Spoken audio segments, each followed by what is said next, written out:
Hey guys, my name is Adam Hurley. I am a men's grooming journalist. I talk about all things men's grooming, including skincare, fragrances, and hair loss, and that includes hair transplants. And in this video series, we are going to follow a friend of mine, Matt, as he gets a hair transplant in Istanbul. We will learn why he's getting a hair transplant. We'll follow him the day before, the day of, the day after, and through a year up to a year and a half of his recovery and regrowth. Matt got his hair transplant in Istanbul in May of 2025. So we will be updating this series as he regrows his hair up to probably that 12 to 18 month mark. So you might see updates on this channel all the way through the end of 2026. We will be adding some videos about hair transplants in general to answer any questions you might have on the process. So keep an eye on this series as it unfolds. Do me a favor in the meantime, give this video a thumbs up. Please subscribe to this channel so you get all of those updates as well as all of our men's grooming content over time. And please feel free to comment on this or any video in the series with any questions or just to share your own experiences with hair transplants. This entire hair transplant series was made possible by the Hair Alliance. The Hair Alliance helps people like you get matched with the perfect hair transplant clinic based on any number of factors. Contact them with any questions or to get started at thehairalliance.com or use this QR code. Let's start things off with a quick conversation that I had with Matt the night before his hair transplant in the hotel in Istanbul. We'll learn a little bit about him and why he chose to get a hair transplant and his history with hair loss and any efforts he's made to retain his hair in the last few years. And in the next videos, we will get into the day before the procedure and the actual hair transplant itself. All right, here goes. And I'm back here in Istanbul with my friend Matt, and he is going to get a hair transplant tomorrow. Matt, I was wondering if you could tell everybody a little bit about your hair loss history and the things that you are doing to retain your hair now prior to the hair transplant. We can take these one at a time. First things first, you are 38 years old. I'm wondering if you could start by telling us what is your personal history with hair loss.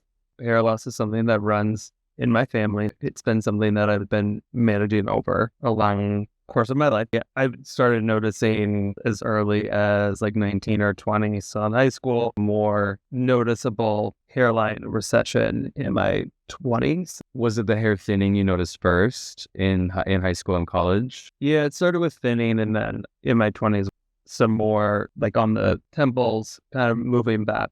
And then more recently thinning on the crown. And that's when I started to take extra precautions. I started taking minoxidil around 2018, 2019. Okay, so 7 years ago, you were 31.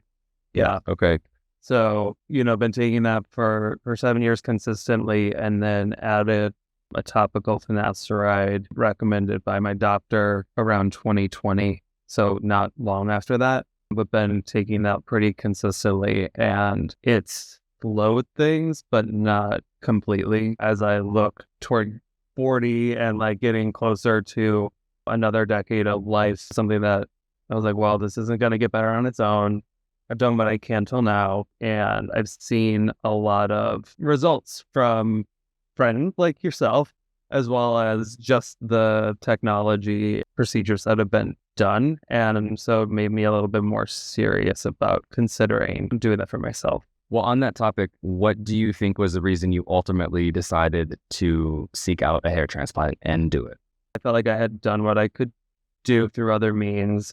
And specifically with the crown hair loss, I've been wearing more hats and thinking about it more. I was like, well, like if I can eliminate that concern and that thing I have to think about every day, then why not take that step and address it? So obviously the technology's come a long way. The results look really good with hair transplants. You have the confidence that you're going to get a good result. You've chosen the clinic that you feel proud about. But I do want to ask if there's anything just in general that you are nervous about going into the hair transplant tomorrow or the recovery path ahead. What are the things that you find yourself thinking about the most prior to the hair transplant? I feel like I've gotten enough information, and I feel generally confident and comfortable with the procedure itself. I guess for me, it's more just the recovery timeline and knowing that I need to take it easy for a while. Matt lives an active life. He's a tennis player. He runs, he goes to the gym, and I think that's I know that's one of the biggest things. Yeah, I need to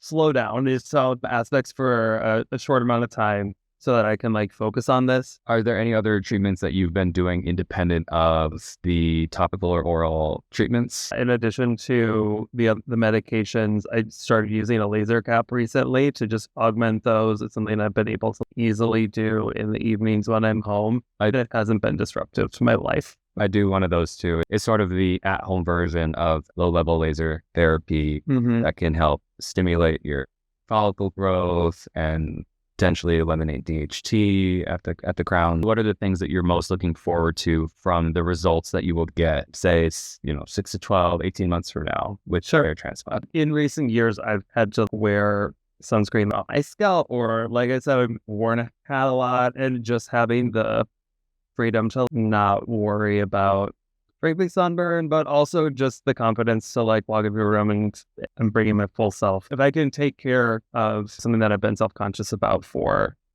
many years, why not address it? Yeah, it's just something you never have to second guess when you walk in. Right. And not that there's anything wrong with being bald, but if it's an option that you can have your hair, it's like, why not take it? Well, there's your introduction to Matt. And again, in the next videos, we will get into the day before the procedure and the meat and potatoes of it all, the procedure itself, the actual hair transplant. Thanks again for tuning in. Remember to please like this video, subscribe to this channel. The comments box is open.